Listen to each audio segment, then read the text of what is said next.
নির্বিতর্কে লাগাতার বিক্ষোভ ককরোচ জনতা পার্টির। আজ কেন্দ্রের সঙ্গে আলোচনায় বসতে চলেছে ককরোচ জনতা পার্টি। বেলা 12:30টা নাগাদ এই বৈঠকের সম্ভাবনা রয়েছে। নিরপেক্ষ জায়গা তারা চেয়েছে এবং সেই দাবি সরকার মেনেছে। দুপুরে দিল্লির কনস্টিটিউশন ক্লাবে এই বৈঠক হবে।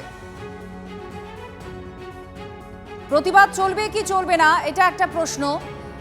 সেখানে সিজেপির তরফ থেকে যেমন শুরুতেই প্রধানমন্ত্রীর এই বার্তার পরেও শুরুতেই বলা হয়েছে যে তারা আন্দোলন চালিয়ে যাবে তাদের দাবি না মানা হলে। এদিকে আজকে বৈঠক রয়েছে সিজেপির প্রতিনিধিদের সঙ্গে।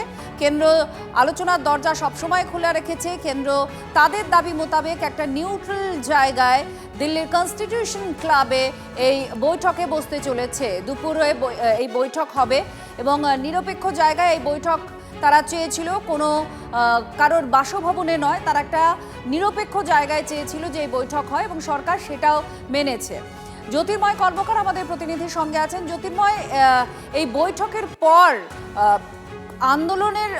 আন্দোলন থেকে প্রত্যাহার করবে তাদের অবস্থান নাকি না কি এখনো পর্যন্ত কি জানা যাচ্ছে? কি নিয়ে আলোচনা হতে পারে বৈঠকে? দেখো, সোনাম ওয়াংচুক তিনি অনশন প্রত্যাহার করে নেওয়ার পরে ককরোচ জনতা পার্টির তরফ থেকে বলা হয়েছে যে ককরোচ জনতা পার্টির যে নেতা নেত্রীরা অনশন করছেন তারা তাদের অনশন চালিয়ে যাবেন। যে অবস্থান চলছে যন্তর মন্তরে সে অবস্থান চলবে। দিল্লির বিভিন্ন জায়গাতে যে বিক্ষোভ প্রতিবাদ চলছে সে বিক্ষোভ প্রতিবাদ অব্যাহত থাকবে। কেন? কারণ তাদের দাবি কেন্দ্রীয় শিক্ষামন্ত্রী ধর্মেন্দ্র প্রধানকে পদত্যাগ করতে হবে।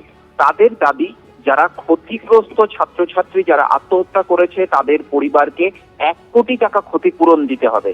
স্বাভাবিকভাবেই সেই দাবি যতক্ষণ না মিটছে ততক্ষণ পর্যন্ত তারা তাদের আন্দোলন প্রত্যাহার করবে না।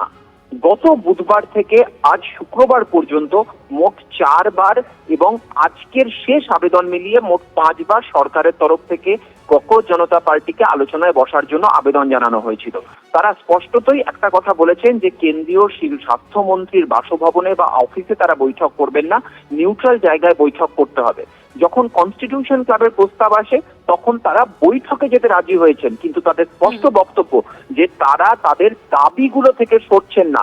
স্বাভাবিকভাবেই এই আলোচনা হলেও আদৌ সরকার কেন্দ্রীয় শিক্ষামন্ত্রীর পদত্যাগের দাবি মেনে নেবে কিনা, 1 কোটি টাকা পর্যন্ত ক্ষতিপূরণ দিতে সরকার রাজি হবে কিনা, তার উপরেই কিন্তু এই আন্দোলনের ভবিষ্যৎ নির্ভর করছে। ধন্যবাদ জ্যোতির্ময়।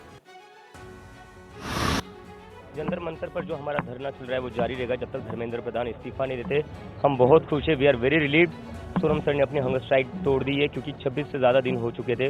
उनकी जान जो इस देश के लिए बहुत ज़्यादा कीमती है और हमारा जो प्रदर्शन है वो चलता रहेगा जब तक धर्मेंद्र प्रधान इस्तीफा नहीं देते। मीटिंग जो होगी वो एक न्यूट्रल प्लेस पर होगी, न्यूट्रल वेन्यू पर होगी और धर्मेंद्र प्रधान के इस्तीफे के नीचे कुछ भी मंजूर नहीं है।